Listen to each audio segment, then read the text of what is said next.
Do you believe that you can own a successful business even if no one in the family are business owners? Do you think that there are people who are cut out to be business owners and there are those who are not? Or are you scared that you might fail in business because owning a business may not really be for you? In this video, you learn the first out of the three ways to tell if business is really for you. The first way to find out if business is really for you is to ask yourself, do you have a big why? Allow me to tell you my story as an example of a big why. You see, I never dreamed of becoming a businesswoman. What I wanted was just to be a teacher. Besides, my husband and I were living hand to mouth then. We had no capital to start any business.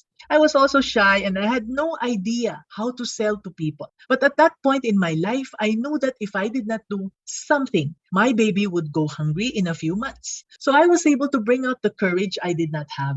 I forgot my shyness and I started talking to people to ask them what they needed. The shy teacher who could only smile and hide in a corner during breaks in the faculty room was able to make friends with janitors, security guards, other professors, and even with deans and principals of the different departments of our school. I had no business idea because I have never been business minded, but the ideas came to me from the people I was selling to. I was able to find suppliers of the products even if I did not have any capital. And soon, I was able to overcome my fear of becoming a businesswoman. Without consciously thinking about it, I just went ahead and started a business because of my big why. It was bigger than myself. It was for my baby and her survival. If you're a mother, you will understand that when it comes to our kids, we forget ourselves, right? Yes, that's a big why. It's no longer about you, about your success, or about the money you will make. It's about something that's larger than you. Let me tell you about a mentee. Let's call her Girlie. Girlie was a classroom teacher when she was younger. But at one point in her life, she got tired of the same routine. So she resigned from her job and she decided to focus on tutoring kids and she built a tutoring center. The highlight of her days was the time when her tutees would come in. Girlie would go to bed each night feeling very happy that the kids have learned and grown because of her. Financially, her business did well until the pandemic came and her income stopped. That was when I met her. Since she was quite techy, there was no problem for her to shift her tutorials online. Girlie continued to be devoted to her duties as she created lots of online teaching materials to be able to help them better as they struggled to learn from their online classes. This is a business that she is continuing because of her great love for her students. It was something that was bigger than herself. Even her students from many years ago are now sending their kids for her to tutor.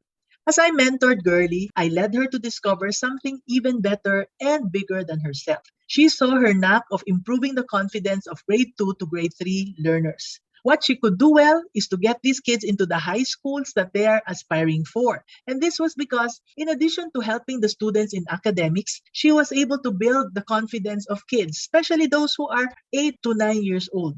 These kids not only aced the entrance exams later, but they also did exceptionally well in the interviews. So upon the request of parents, she created a class where she no longer focused on the kids' usual subject matter in school. Instead, Girlie worked on their self-confidence, and just like little miracles, she saw the kids blossom one by one. And that, as she was improving their self-confidence, she was also shaping their lives and their future.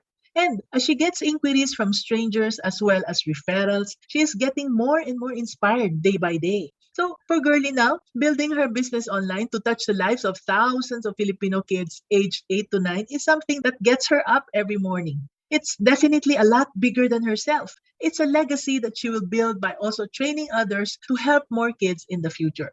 So now, Girlie has a really big goal and a very big why. And because of that, she is more disciplined. Whenever she starts to procrastinate, all Girlie has to do is to imagine the faces of her tutees. And she gets inspired to work on her business again. Next, she has become more humble. She has years of experience and she is not exactly dying of hunger. So she does not really have to listen to a mentor like me to tell her what to do. In fact, she attended lots of online courses before, but she would just choose to apply the lessons that she liked. But now, because of her little students, she is now more teachable and more open to applying even things that she was not comfortable doing before. And she is more courageous. one thing Girlie has to do is marketing research. Now, this is not fun for her because, well, she does not really love doing marketing research. But because of her big why, she has now learned to embrace the marketing activities that she used to avoid. So, was the concept of the big why clear to you?